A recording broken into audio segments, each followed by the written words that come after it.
Step past the yellow tape, detectives. Welcome to the explainer, or as I like to call it, the active evidence room. I'm your lead detective, and today we are opening up a highly classified, heavily targeted case file straight from the Cambridge AS-level Afrikaans syllabus. Conservation, specifically focusing on saving endangered species and protecting our natural landscapes. Now, I treat these past papers like intricate crime scenes full of hidden forensic clues. And the scene today? Southern Africa. We're talking about regions like the Karoo and the Fynbos biome. These are some of the most biodiverse, incredibly beautiful, yet critically threatened landscapes on Earth. But here's the kicker. Every single day, these ecosystems face mounting pressures, and every single exam season, students massacre their marks by completely misinterpreting the evidence.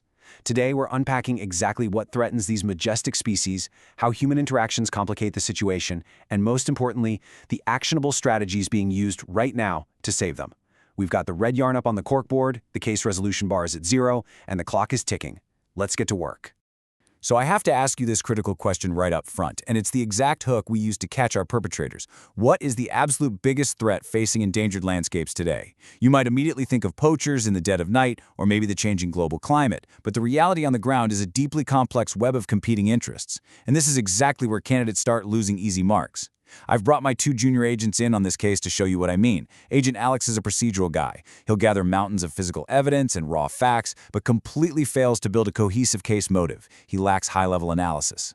Then there's Agent Sam. Sam's a live wire, wants to arrest the first suspect he sees, jumps to immediate conclusions, and completely misses the examiner's command word constraints. Over the next few minutes, we are going to crack the examiner's code. We're going to look past Alex's superficial facts, rein in Sam's hasty conclusions, and really interrogate the root causes to secure those top-tier marking bands. All right, here's our forensic roadmap for today's investigation. First, we're heading to the scene of the crime to examine the core threats to biodiversity. Second, we'll interrogate the witnesses and look at human-wildlife conflict. Third, we'll break down our active conservation strategies. And finally, we'll close the case by discussing the future of our landscapes. Keep your eyes peeled. Every piece of evidence counts. Act 1. Core threats to biodiversity. Let's pin our first high-tariff past paper question right to the center of the evidence board. Okay, let's dive into this breakdown of the primary threats facing wildlife today. The destruction of endangered species rarely happens for just one reason. It is driven by 3 intersecting pressures, clearly laid out here on our chart. You have habitat loss at 34%, poaching and the illegal wildlife trade at 33%, and climate change at 33%. Now, Agent Alex looks at this donut chart and says, "Perfect, I'll just list these 3 facts on the exam paper, case closed." Wrong. Dead wrong. Alex is treating this like a simple data entry job. But if we look at the official Cambridge Examiner reports, they demand a precise balance across 3 cognitive domains: knowledge, analysis, and evaluation. Simply stating that habitat loss driven by agricultural expansion is a massive silent killer, that's just raw knowledge. It's superficial breadth. The theoretical architecture of modern conservation rests on understanding the why and the how. You cannot save a species if you do not first save the ground it walks on. And you cannot get top marks if you don't analyze how these 3 threats interact like a coordinated syndicate. Let's look at this text comparison, because this brilliantly illustrates the evolution of how we protect these areas, and it perfectly highlights the difference between a shallow descriptive statement and a high-value evaluative argument. In the past, the strategy was simply to build fences around isolated reserves. Agent Sam sees this and immediately writes, "Fences are bad, communities are better." Again, instant fingerprint mismatch that throws out the case marks immediately. You have to show the causal relationship. Why are isolated reserves failing? Because they lead to restricted animal movement and genetic isolation. It's a temporary band-aid, not a long-term cure. To truly achieve sustainable conservation, experts are shifting toward integrated community landscapes. This means creating wildlife corridors, fostering local stewardship, and sharing the land sustainably.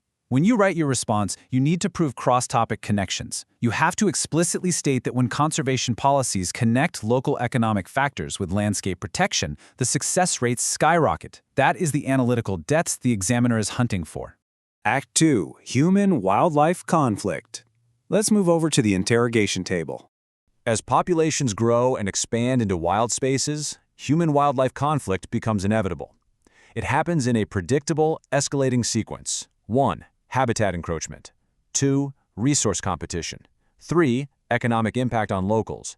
4. Retaliatory actions. Now listen to my agents argue over this. Agent Alex is standing at the evidence board, desperately trying to overload his answer block with long, tedious textbook definitions of what resource competition is. He's just listing facts.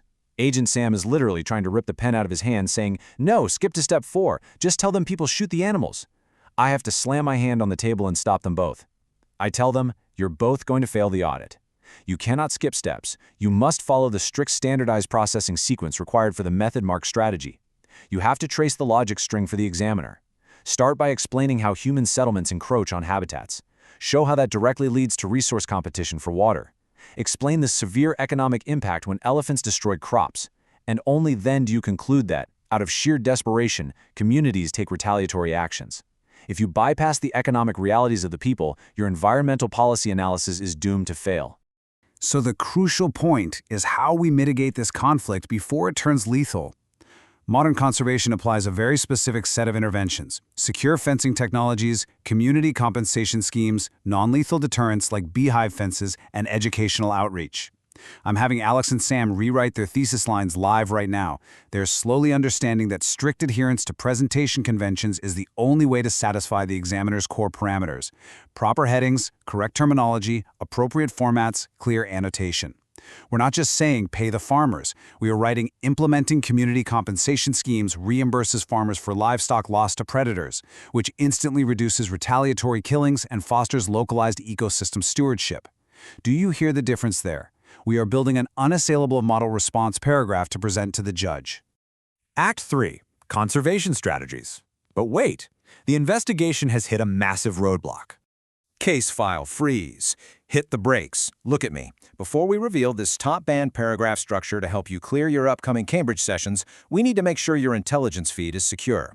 Take a second right now to subscribe to Ace the Exams at the handle @AceTheExams and turn on all notifications. You see that police folder opening up with the ringing bell? Click it. You do not want to miss our weekly forensic exam updates, whether you are cracking cases at IGCSE, O-levels, AS, or A-levels. All right, back to the evidence. The Karoo and the Fynbos biomes are experiencing unprecedented biodiversity loss right now. This is an active ecological crisis requiring immediate, community-led intervention. Our agents' logic strings completely collapse when trying to explain this because they couldn't anchor the data to their analysis. Let's fix that structural failure right now. I am introducing the ultimate problem-solving loop to my agents, the Peel Matrix. Point, evidence, explanation, link. When conservationists tackle a failing ecosystem, they rely on a powerful, systematic framework: identify, secure, and engage. First, they identify the vulnerable species. Next, they secure and restore the degraded habitat. Finally, they engage local communities. But how do we write that in an exam? First, you deconstruct. Identify the given information. Next, you solve. Lay out the systematic, logical steps. Finally, you evaluate. Check the reasonableness and justify it. If you just write, "They need to engage communities," the examiner gives you nothing. You must anchor your raw data to this framework. You shift the dynamic, stating clearly that integrating locals transforms wildlife from a nuisance into an invaluable asset, moving the strategy from basic defense to long-term proactive sustainability. That is a bulletproof response block. To execute that framework perfectly, organizations deploy a mix of tactical and economic tools. You have anti-poaching task forces, sustainable ecotourism models, and robust environmental legislation. Let's rewrite the response out loud, line by line, with the agents, utilizing specific data interpretation skills. We extract accurately from texts and tables. We interpret hidden relationships. We draw evidence-based conclusions. So our model paragraph sounds like this. While anti-poaching task forces operate on the front lines, physical force is insufficient without economic incentives. Establishing sustainable ecotourism models generates significant revenue and creates local jobs, which directly replaces the potential income from the illegal wildlife trade. When combined with robust environmental legislation that heavily penalizes wildlife crimes, a comprehensive and unassailable defense for endangered landscapes is established. Boom! That is how you secure top marks. Act 4. Evaluating conservation data. Step into the interactive viewer evidence room. All right, rookie detectives, I am handing the investigation files directly to you for a live ticking clock forensic check. Challenge 1, the visual clue scan. I'm starting a 60-second visual countdown timer in your mind right now. Look at this data point. How does the increase in targeted anti-poaching funding correlate with the stabilization of rhino populations? Can you extract the highest yielding core trend before the clock runs out? 10 seconds. 5 seconds, time. The key takeaway here isn't just a generic money solves problems. If you wrote that, you failed the scan. The core trend is that funding specifically directed toward localized, technologically advanced protection, like drones, thermal imaging, and rapid response units, is the highest yielding strategy for critically endangered megafauna. Specificity is your best weapon. Challenge 2, identify the counterfeit answer. Look at this text comparison between fortress conservation and community-based conservation. I'm going to read you a flawed, medium-tier student response paragraph. Your job is to locate the exact sentence where false logic and descriptive fluff destroys the overall mark integrity. Listen closely. Fortress conservation uses militarized protection to keep animals safe. This is good because it stops poachers. Community-based conservation is also good because it gives money to locals. Therefore, both methods should be used equally. Did you catch the counterfeit logic? I'm taking out my digital red marker and isolating the discrepancy live. The false assumption is that both methods should be used equally. The genuine article response requires questioning assumptions and justifying decisions. The evidence consistently proves that fortress conservation alienates surrounding communities, ultimately leading to failure.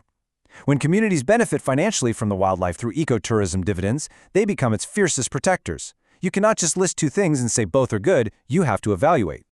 Act V, the future of our landscapes. Case closed and investigation recap. With our final high-scoring text block compiled, Agents Alex and Sam have finally confirmed a 100% case resolution score. But before we pack up the evidence boxes, we have to look at the ultimate smoking gun pulled straight from the principal examiner reports. Quote, "Examiner alert. The classic mistake is providing generic answers not specific to the question context. Always link every point to the given scenario." End quote. And that perfectly mirrors the reality of our topic today. Conservation is not just about saving animals. It is about preserving the life support systems that sustain us all. Protecting a landscape in the Karoo isn't just an emotional endeavor. It is an ecological necessity. When we protect these keystone species, we protect the water cycles, the soil health, and the environments humans rely on. If your exam answer is generic, it kills your score just like habitat loss kills a biome. Let's quickly review the top 3 ongoing threats we uncovered in the case files so you know exactly what counterfeit evidence to avoid. Number 1 is unchecked habitat destruction. Number 2 is the highly lucrative illegal wildlife trade. And number 3 is human encroachment into previously wild spaces, driving human-wildlife conflict. But beyond the actual conservation facts, these translate directly into the top 3 fatal exam errors. Number 1, giving generic, non-specific answers. Number 2, using the wrong approach for the context. And number 3, forgetting to check your format and presentation. I am distilling this entire session into 3 universal rules for dominating the exam room. We call this the final audit. Rule 1, the 3-step question scan. Decode the command words before you write a single letter. Rule 2, the clock budget allocation. Do not spend 20 minutes writing about the history of fences if the question is only worth 3 marks. Time is your most valuable resource. Rule 3, the final evidence audit. Use your review checklist to ensure every point links back to the specific landscape, like the fynbos or the Karoo. Just as conservation requires empowering communities, enacting robust legislation, and promoting ecotourism to succeed, your exam requires precision, timing, and relentless evaluation. The science is clear, the strategies are proven, but the window to act, both for these majestic ecosystems and for your upcoming exams, is narrowing rapidly. The magnificent biodiversity of Southern Africa hangs in the balance. We understand the threats, and now you know the exact investigative methodologies required to secure top marks. What role will our generation play in ensuring these landscapes survive the next century? That is the ultimate question. If you are ready to dominate the exam room, you need to subscribe to Ace the Exams right now. Ring that notification bell so you are first on the scene for our weekly masterclasses. And before you log off, I want you to drop a comment below. Exactly which Cambridge subject and level are you preparing to conquer next? IGCSE, O-Level, AS, or A-Level? Let us know. Stay sharp, trust the evidence, and I will see you in the next case file.